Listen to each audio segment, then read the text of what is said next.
Bienvenidos todos a esta jornada que iniciamos en el día de hoy. Agradecemos también al Colegio de Médicos de Valencia por acoger este encuentro, que pretende ser un espacio de intercambio y de formación para los profesionales y con el objeto de reflexionar sobre la relevancia de la competencia ética en la implementación de programas de cuidados paliativos y sociosanitarios para la atención a personas con enfermedades avanzadas.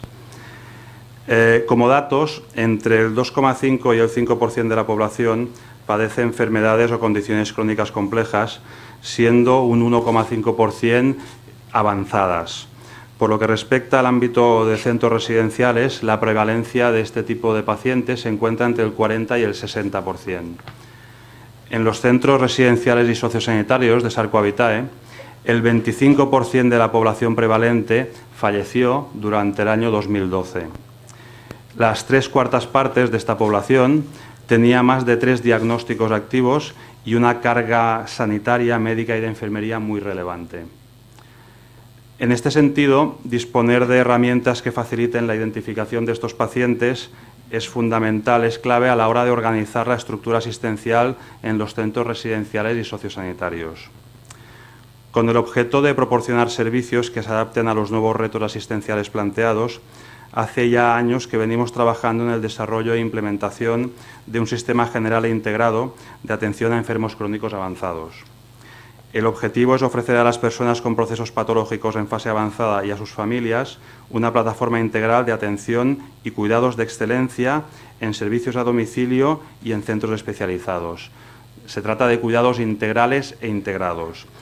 En esta línea, y en colaboración con el doctor Gómez Batiste, a quien tendrán el placer de escuchar a continuación, estamos implementando el NECPAL. Es una herramienta que nos permite identificar y atender mejor a personas con enfermedades crónicas avanzadas y necesidades de atención paliativa. Este proceso aumentará más nuestra especialización en la atención a este tipo de pacientes, introduciendo una nueva mirada en los cuidados en la última fase de la vida. La aspiración a envejecer en el domicilio y la necesidad de optimizar el gasto sanitario hacen que cada vez más los perfiles que se atiendan y se atenderán en centros residenciales especializados sean casos con mayor deterioro cognitivo y complejidad clínica, de forma que la carga sanitaria seguirá aumentando progresivamente. En Sarco-Habitae trabajamos mucho y con ilusión desde hace más de 15 años en el desarrollo y protocolización de un modelo de atención integral que apueste por la historia clínico-asistencial compartida y dedicando esfuerzo a la implantación de procesos de evaluación y mejora continua, integrando esta historia de vida de la persona en el proceso asistencial y potenciando la dimensión ética de la organización y de los cuidados a través del Comité de Ética Asistencial acreditado oficialmente en el año 2008. Este comité fue el primero que se hizo en nuestro sector y nos lo impusimos como algo necesario dentro de la actividad que realizamos. Son profesionales que todos los meses revisan los casos que se puedan producir en toda la organización, liderados por el profesor Torralba, que es el presidente de nuestro comité, y en este sentido ese análisis mensual que se hace en profundidad sobre casos que ocurren y también en la publicación de toda la documentación de criterios éticos, guía de buenas prácticas, ética en la atención domiciliaria, todo aquello que pueda resultar de interés y de ayuda para los profesionales. En Sarco-Habitae, el principal activo en nuestra organización, como no puede ser de otra forma, son las personas. Actualmente somos 9.000 profesionales, atendemos a 200.000 personas en toda España, 49 centros residenciales, 12 de atención a la discapacidad, 56 centros de día, 3 complejos de viviendas con servicios, 56 centros de día, más de 10.000 plazas de atención residencial, más de 13.000 personas atendidas diariamente en atención domiciliaria, 76.000 visitas de urgencias médicas, 26.000 usuarios de teleasistencia, etcétera, etcétera. Nuestra dimensión y nuestra vocación es de liderazgo, tenemos una dimensión nacional, pero el tamaño, en nuestro caso, nunca, yo lo digo siempre, no es una vocación de tamaño, sino es una vocación por hacer las cosas bien hechas y ese trabajo bien hecho en el día a día, esa calidad en lo que hacemos día a día, es a lo que nos lleva a ir creciendo, ir consolidando más servicios e ir construyendo más recursos. Parte de las cifras que comentábamos ahora corresponden a la Comunidad Valenciana, donde estamos presentes con 2 centros residenciales, en Sagunto y en Valencia, especializados en temas de salud mental, trastornos de conducta, demencias, Alzheimer y, en general, atención de personas mayores, pero también a personas adultas con problemas de salud mental, como comentaba. También tenemos el servicio de atención domiciliaria del Ayuntamiento de Alicante en esta comunidad. Como compañía, creemos firmemente en la colaboración público-privada. Queremos colaborar en la construcción de un sistema de atención sostenible, equitativo y de calidad que sitúe a la persona en el centro y logre dar una respuesta adecuada a las necesidades de los enfermos y sus familias. Agradezco a todos los ponentes que nos acompañan en esta jornada. A todos ustedes esperamos que disfruten y sea una jornada muy útil. Muchas gracias.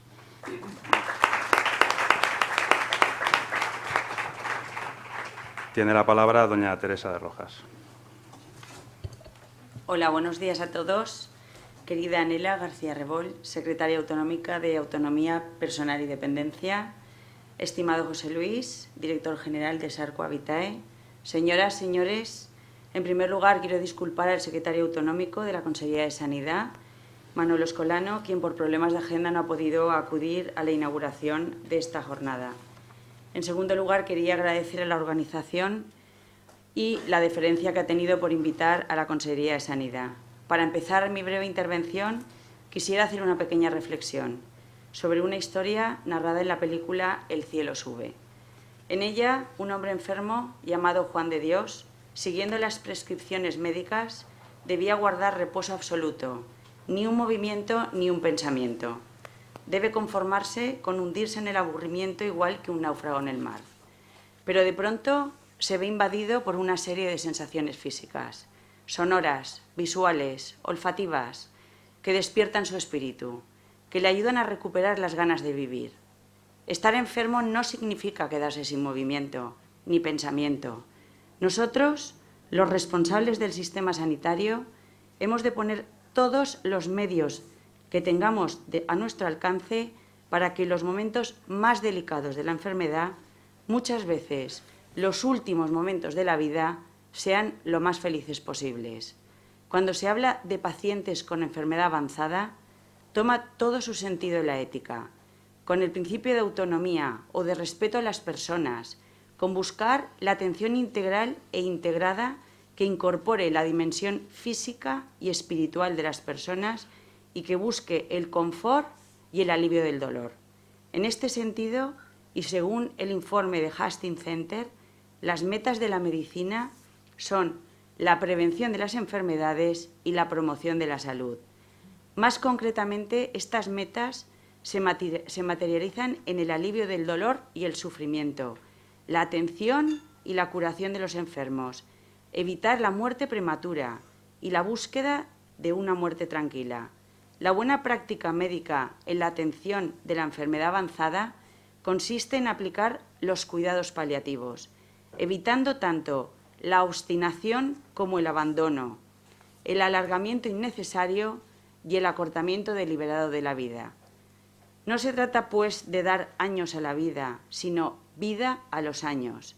Entra aquí el concepto de calidad de vida, el cual solo el paciente puede definir, puesto que está íntimamente relacionado con sus valores y sus creencias, y de ellos dependerá el afrontamiento que realice de su enfermedad y las decisiones que respecto a la misma se plantee y que los profesionales deben respetar en base al derecho de autonomía del paciente.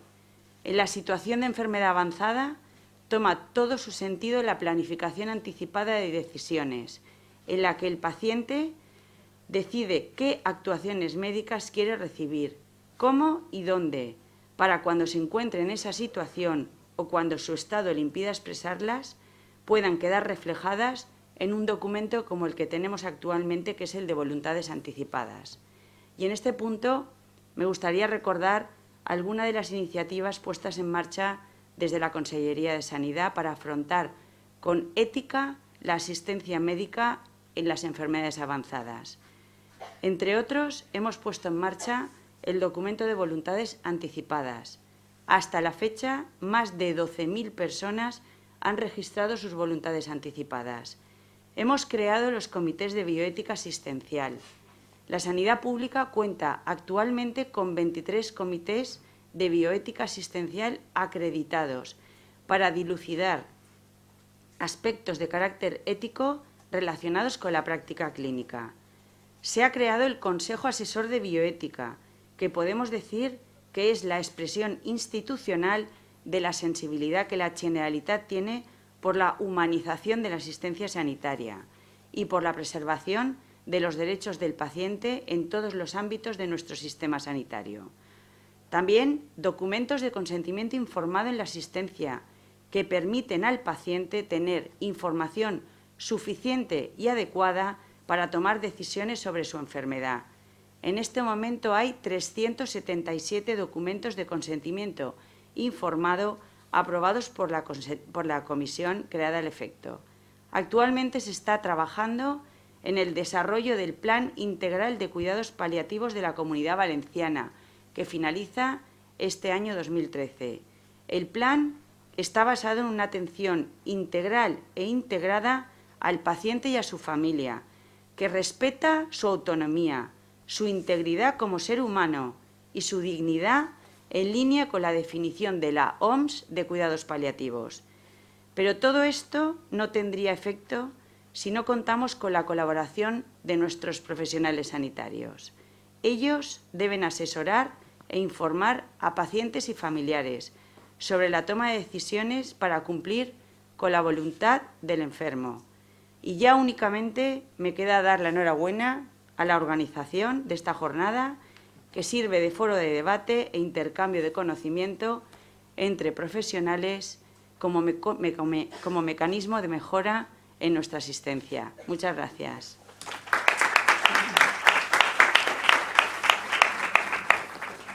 Para finalizar, tiene la palabra doña Manuela García. ¿Te ha apagado? Sí. Buenos días a todos.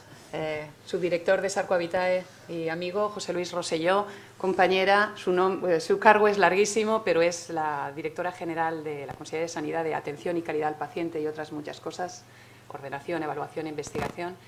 Y yo soy la secretaria autonómica y yo represento a la Consellería de Bienestar Social. Les voy a hacer una confesión y además creo que estoy legitimada a ello porque soy médico. Cuando empecé a ejercer de médico, siempre me llamaba la atención de ámbito hospitalario. Siempre me llamaba la atención que cuando los médicos nos pensábamos que éramos el protagonista del proceso del paciente, porque diagnosticábamos y creíamos que curábamos o consolábamos, cuando en realidad el médico realmente, si ustedes suman, cuando un paciente está ingresado o en urgencia, si ustedes suman el ratito que está el médico o la médico con el paciente, es ridículo comparado con quien realmente cuida, consuela al paciente. Es injusto, siempre ha sido injusto y lo seguirá siendo. Y con esto, al principio, cuando sales de la facultad, insisto, te crees que eres el protagonista de ese paciente. Y también se nos olvida una cosa súper importante, que solo te enseña el tiempo y que es lo que más intentaba inculcar a mis residentes. Y era que el paciente no es un caso clínico, el paciente es una persona. No hay dos pacientes iguales, en absoluto. Y como no hay dos pacientes iguales, y también nos gusta decir que no hay nunca dos enfermedades iguales, no hay dos sentimientos iguales, ni dos formas iguales de afrontar la enfermedad, ni dos familiares iguales, ni dos profesionales iguales. Por lo tanto, considerar dos pacientes exactamente iguales es un gran error que un profesional sanitario, hablo por los médicos, deberíamos olvidar. Cuando leí el título de la jornada de hoy, pensé enseguida que en las enfermedades avanzadas hay como mínimo tres protagonistas. Esta fue la primera foto que me hice. Por un lado el paciente, el protagonista principal, que ya he dicho que no hay dos iguales. Pero por otro también los familiares o allegados, las personas que acompañan hasta la muerte en los momentos de la enfermedad avanzada. Y en tercer lugar, ese gran grupo al que va dirigido la jornada de hoy, que son los profesionales. El enfermo, como he dicho, no hay dos enfermos iguales. Tiene unos valores y esos valores son fundamentales a la hora de afrontar su enfermedad o no tanto la enfermedad, sino sus sentimientos. Hay valores religiosos, hay valores culturales, depende del ámbito rural, el ámbito cosmopolita, es muy diferente un paciente a otro. Hay valores estéticos. A veces perdemos el respeto. Bueno, yo soy endoscopista y tuve que poner una llave en la puerta del despacho de endoscopias porque estaba el enfermo sufriendo, haciéndole una endoscopia, colonoscopia, imagínense la escena, y la gente entrando en la sala como si la estética o el respeto o la dignidad de ese paciente no tuviera interés. O estábamos haciéndole una endoscopia y contando lo que la niña hizo el día anterior o que lo que cenamos o que el domingo. Ese respeto por los valores culturales del paciente a veces se nos olvida y eso es ética, eso es cuidar del paciente. Y el valor es toda aquella cosa que es importante para el ser humano. No solo la situación clínica, sino también la persona. Enseguida pensé en el SECPAL, en la Sociedad de Cuidados Paliativos, que después el doctor Xavier Gómez Batiste nos dará una excelente conferencia, estoy segura, pero no solo la muerte, que la muerte es lo más importante para un ser humano, y negar que vamos a morir es absurdo. Probablemente deberíamos prepararnos, yo creo que desde el momento en que nacemos. Pero el enfermo con una enfermedad avanzada no necesariamente es un paciente que va a morir. Es un enfermo que por una razón u otra, por una enfermedad discapacitante o invalidante, se pseudoexcluye de la sociedad y comienza a formar parte de en un entorno totalmente diferente a cuando está plenamente integrado. Y puede tener cualquier edad y puede tener cualquier cerebro. Puede ser una persona con una enfermedad neurodegenerativa, con un cerebro perfectamente amueblado y que está sufriendo y tiene unos valores y requiere algo más a los profesionales. No solo que le curen su enfermedad, ojalá, sino también dando por hecho que esa enfermedad no tiene cura. Trátenme ustedes con la dignidad y con el respeto que me merezco y ayúdenme a sobrellevar esta enfermedad. La ley de dependencia nació en el 2006, pero los enfermos, las enfermedades avanzadas son muy anteriores. La ley de dependencia generó un derecho subjetivo explícito, pero mucho antes todas las comunidades autónomas, y Sarco Habitae bien lo sabe, estábamos ya ofreciendo cuidados a nuestras personas, dependientes aquel que necesita de la ayuda de una tercera persona para sus necesidades básicas, no aquel que tiene el marchamo de una resolución que le reconoce un derecho que también. La familia importantísimo y los profesionales somos responsables de formar a esa familia. La familia está impotente, la familia no sabe cómo tratar, ya no un Alzheimer, que es complicadísimo. El otro día había un librito para los niños en los colegios que se llamaba ¿Qué le pasa a mi yayo? Es importantísimo, es que ese niño llega a casa y no sabe por qué su abuelo no se acuerda de cómo quedó el Barça o el Madrid ayer. Entonces, es importantísimo cuidar a la familia, cuidar a los amigos, para que traten con dignidad y con respeto a esas personas.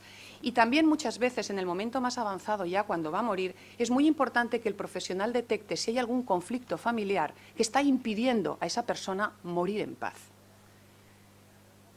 Del grupo de profesionales del que más orgullosa estaba en el hospital, dirigí un hospital, tuve el placer de dirigirlo, era de la unidad de hospitalización a domicilio. Era un grupo de profesionales que era capaz de detectar hasta cuando una mujer o un marido o un hijo o un sobrino tenía problemas y la persona no moría en paz por culpa de eso.